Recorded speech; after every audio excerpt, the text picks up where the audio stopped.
Good morning, class 7. This is our 6th class and we were discussing the 4th chapter of your NCERT science book, that is chapter heat. And there we have discussed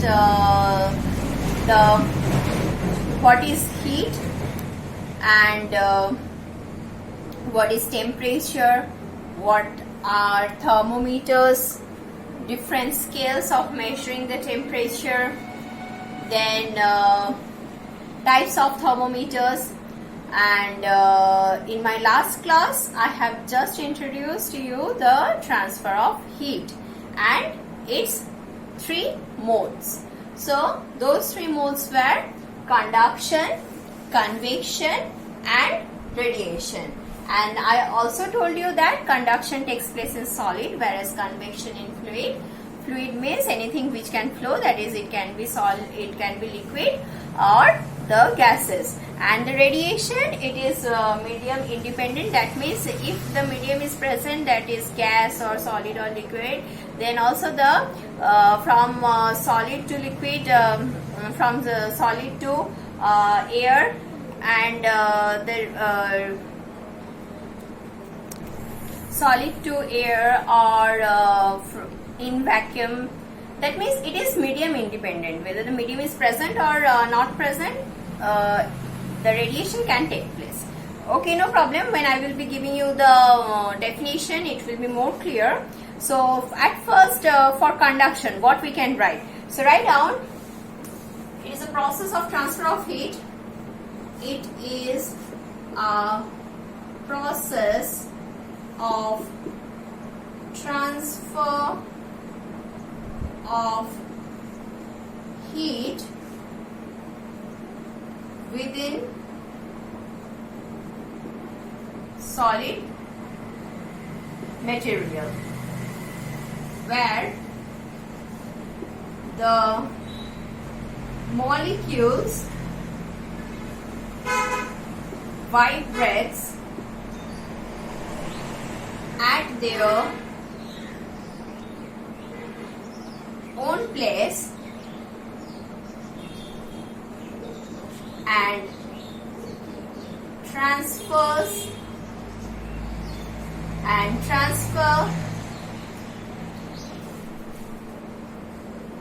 the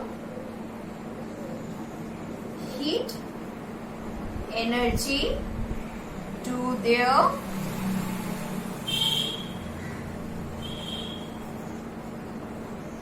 neighborhood molecules. Okay, so it is a process of transfer of heat within solid materials where the molecules vibrate at their own place and transfer the heat energy to their neighborhood molecules. So that means for the transfer of heat, the molecules, they do not move from their own place. Suppose you are sitting, your brother, sister and your parents, all of you are sitting in a sofa, and suppose your father asked to give him the, suppose his spectacles, and which is on the other side of the sofa where you are sitting. So what you will do, you will take the spectacle, then you will give it to your brother. Suppose your brother is sitting just beside you, and the brother, he can give it to your mother, and mother, she can give it to your father. So in this way, none of you are getting up from your place, but the spectacle is being passed to your father. So this is how the heat transfer take place by the process of conduction. That means the molecules, they just vibrate at their own place and they disturb the nearby molecules by their vibration, and while disturbing them, they pass on the heat energy to them and they start vibrating. Then they give it to the next molecule. By disturbing it, then it gives to the next and next. In this way, the heat energy, that is the heat energy is transferred without the movement of the molecules from their own place. Then you will see that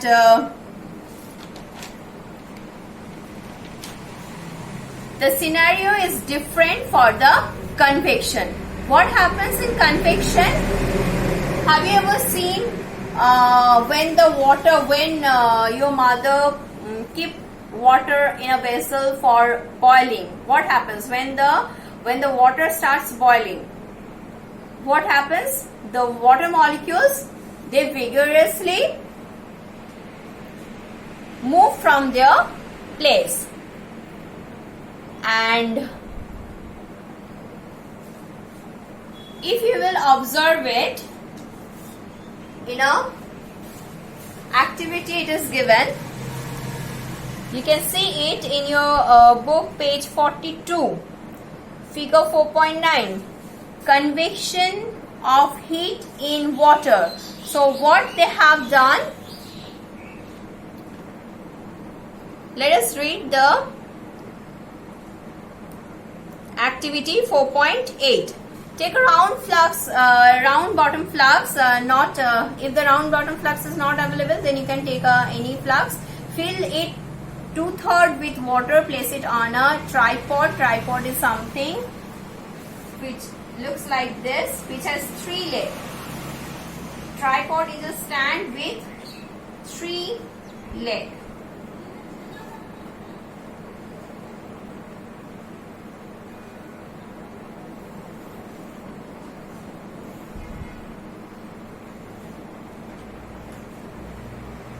On which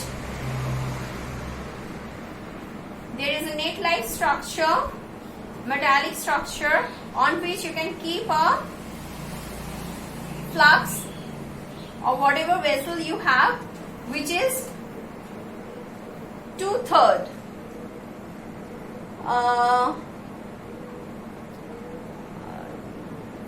Yes, 2/3, which is 2/3 filled with water. Then under this tripod, they have asked you to keep one burner. See the picture? You can see it in figure 4.9. So it has a burner.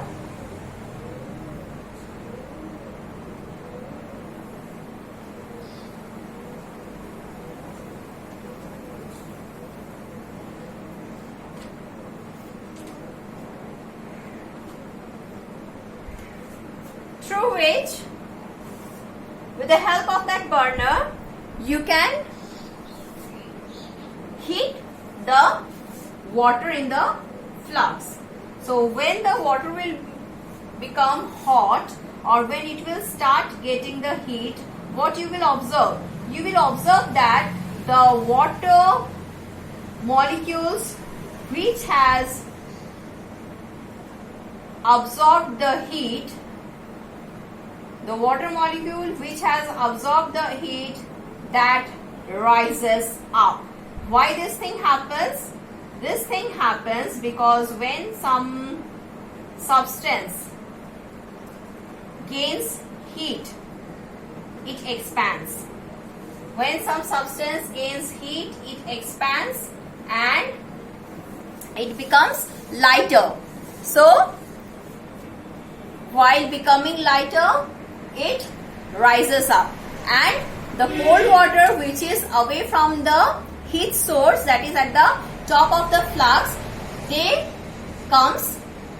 come down to fulfill the empty space. So in this way, our continuous circulation of water molecules takes place in this way. From inward, the water molecule will rise up, and at the top, the cold water molecule, they will come down, and this type of one anti-clock circle and one clock circle will continue until and unless the entire water will become hot. So this is a process, I can explain it to you. Suppose if in school, while the school distributes tiffin. What you do? You make a line. You get you get your tiffin and you move away. That means you do not pass your tiffin to the other. So in this way, the water molecule which absorbs the heat, it moves away. It becomes lighter. It comes up, and the cold water molecules which are at the top, they move down to absorb the heat from the source directly. So how convection is different from conduction? In conduction, you have already seen that the no movement of molecule takes place. Then also the heat energy gets transferred from one point to the other point. There also we have one activity I will explain to you. But for convection, what we found that actual movement of molecule takes place in the medium for the heating process. So how can we write the convection? We can write it in this way. It is the process of transfer of heat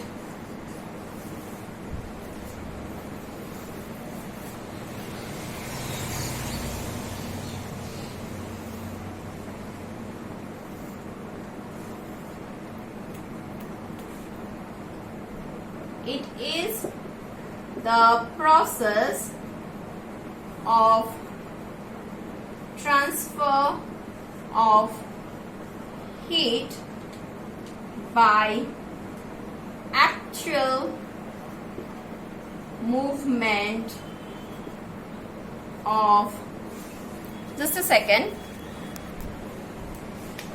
by the, in place of actually write complete movement of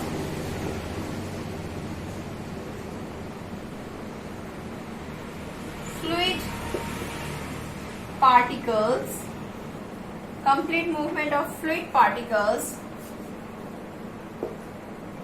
So how can we write convection? It is a process of transfer of heat by complete movement of fluid particles. That means one particle or one molecule will absorb the heat from the heat source by itself. It will move from that place. It will allow the cold particle to come to the heat source and gain the heat. So in this way, this process, this circulation continues until and unless the entire fluid body becomes hot. Okay. Now, before moving to radiation, let us read out the activity which we have led in the conduction, which will explain you how heat transfer takes place in solid without the movement of the particle. Can you tell me that why in case of fluid the movement of particle is taking place for the transfer of heat, and why whereas in solid it is not taking place? It's very simple. As you all know that solids they have a fixed shape. Why? Because in solid the intermolecular force between the molecules are very, very strong. So they cannot break that force and move away. When this breakage will take place, then the solid will become liquid. So that's why in solid the intermolecular force is very strong. So when we supply heat to the molecules, they vibrate at their own place and just pass on the heat energy. They are not allowed to move from their seat. In your classroom system, when your friend asks for a pen, what you do? If he is sitting 3 bench at your back, then you just request your friend to please pass this pen to him or her. So in this way, as because in presence of teacher you are not allowed to move from your seat, so in case of conduction also the molecules are not allowed to move from their own place. They can only vibrate and pass on the heat energy. So let us read the activity. Come to page 40. Over there you see activity 4.6. Take a rod or a flat strip of a metal, say of aluminium or iron, because they are good conductor of heat. Now I will also tell you which type of materials will be called as good conductor and which type of materials will be called as poor conductor or the insulator of heat. So before that, please keep it in your mind that aluminium and iron, they are good conductor of heat. So what you have to do, take a rod or a flat strip of a metal, say of aluminium or iron, fix a few small wax pieces on the rod. These pieces should be at nearly equal distances. So you need to put some molten wax on the metal strip as shown in figure 4.7. Then what you will do after fixing some molten wax at equal distance on the metal strip, you have to keep the metal strip in between two bricks so that it remains straight, and you do not have to hold it as because it is a very good conductor. So while heating you may burn your hand. So last year your senior students, your brothers and sisters, they have done this activity very well. So if you are willing, you are at home, your parents are at home, so take the help of your parents. It's a very simple activity. You can take their help. Without their help, do not try it at home by your own. So take their help. You can observe it very nicely. It's a really very good experiment.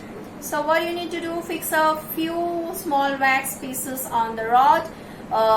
These pieces should be at nearly equal distance. Clamp the rod to a stand. If you do not find a stand, you can put one end of the rod in between bricks. Now hit the other end of the rod and observe what happens to the wax pieces. Do these pieces begin to fall? Which piece falls the faster? Can you imagine? Yes, in the figure also you can see that which piece will fall first, as because the piece which is near to the heat source, it will fall first because it will receive the heat at first compared to the others. So in this way, from which end you start, suppose this is the metal rod, if you are hitting this point, then this point will become first hot, then it will pass the heat to this, then to this, then to this. So it will take a little bit of time. If it is a very good conductor, then the time will be negligible. Quickly it will become very hot.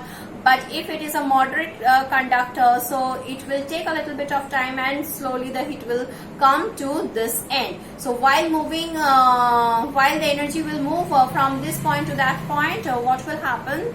The wax at equal distance, they will fall down at equal interval of time. After every equal interval of time, you can see the next molten wax which you have fixed on the metal rod, that has fallen.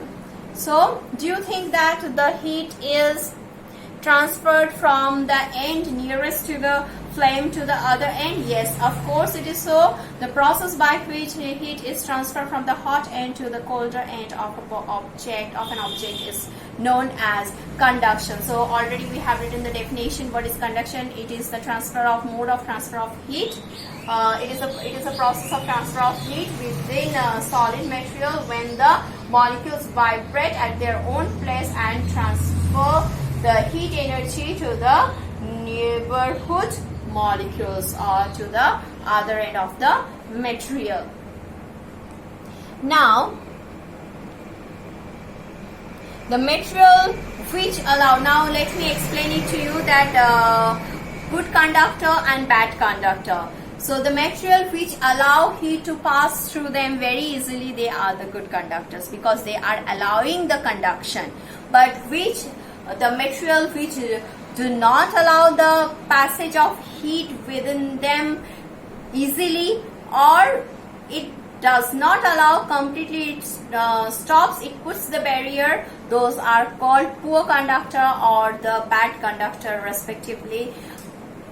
The bad conductors are also known as insulators. So if the heat is completely not being transferred through a material, then it is obviously a bad conductor or insulator. But if the partial or very little bit amount of heat is transferred through a material within the passage of a long time, then it is a very poor conductor. So generally we will divide the conductors into two categories, that is good conductor and poor conductor. Good conductors are simply called conductors and the poor conductors are also called insulators. So you will also get these two terms, conductor and insulator, in the electricity chapter, but those are the conductors of electricity and these are the conductors of heat.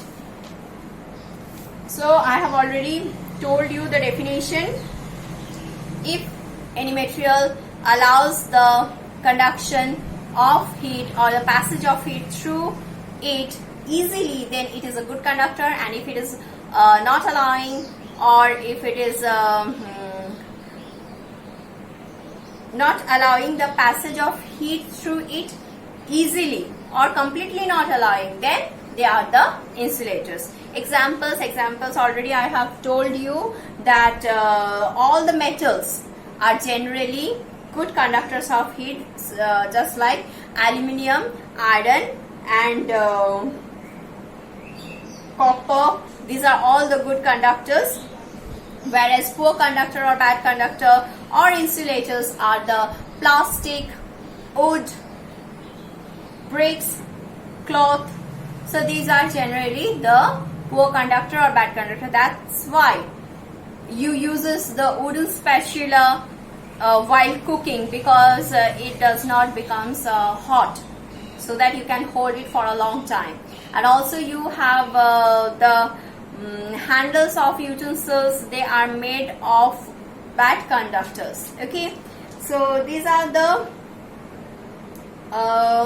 obviously here I would like to tell you one more thing, that is air and water is also the bad conductor of heat. Why?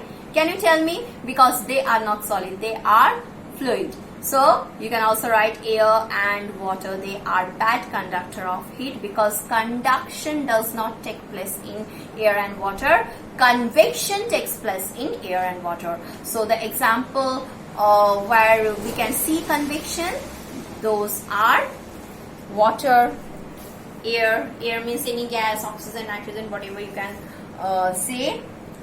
So these are the two modes of transfer of heat, as because we don't have much time left, so we will stop here, and in our next class I will continue with the third mode of transfer of heat, that is the radiation. Then we will see the different types of bridges, land bridge and sea bridge, what are they, how they forms. Then I will also give you some question which will help you to explain different physical phenomena which can be observed or which we maintain in our everyday life. Till then, keep practicing. Thank you.